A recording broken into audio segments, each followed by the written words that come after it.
ស្នេហ៍ទ្រង់ហូរពីឋានសួគ៌បំពេញចិត្តខ្ញុំឲ្យពេញឲ្យបានហោហៀផុតគ្រារៀងស្ងួនទ្រង់ឆ្លើយពេលកូនស្រែកហៅណែនាំឲ្យរកគោលដៅកូនចង់នៅជា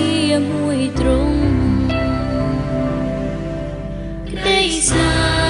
ហ៍ទ្រង់ជាធម៌តាជីវិតជាទីពឹងអាងទោះជាអ្វីសូនងងឹត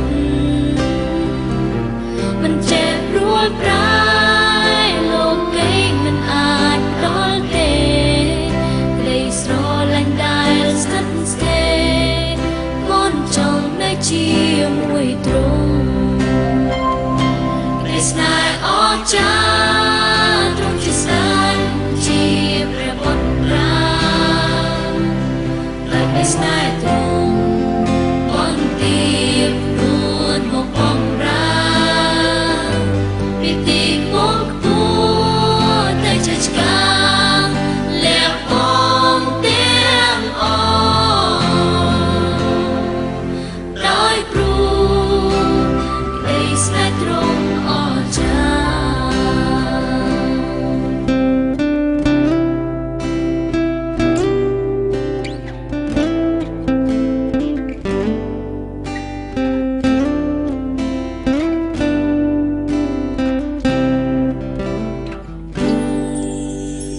ស្នេ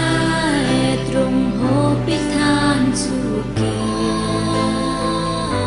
បំពេញចិត្តខ្ញុំឲ្យពេញឲ្យបានហោហៀផុតគ្រារៀងស្ងួនទ្រង់ឆ្លើយព្រះកូនស្រែកហៅណែនាំឲ្យរកគោលដៅកូនចង់នៅជាមួយទ្រង់ស្នេហ៍ទ្រង់ជាធម៌តាជីវិតជាទីពឹងអាងទោះជាអ្វីសូនងងឹតមិនចេះព្រួយប្រាយលោកីមិនអាចដល់ទេក្តីស្រឡាញ់ដែលស្ថិតស្ថេរកូនចង់នៅជាមួយទ្រង់ស្នេហ៍អស្ចារ្យទ្រង់ជាស្ដេច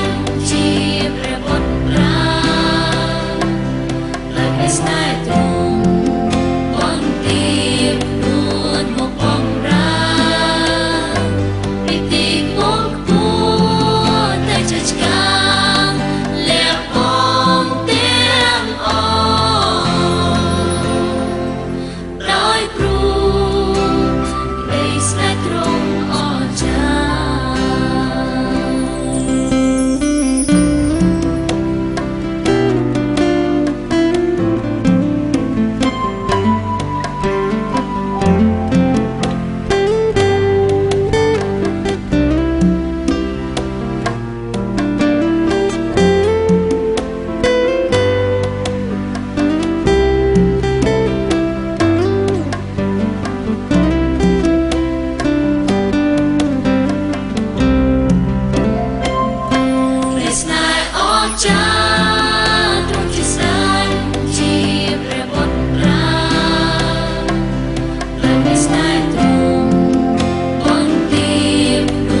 ស្នេហ៍ទ្រ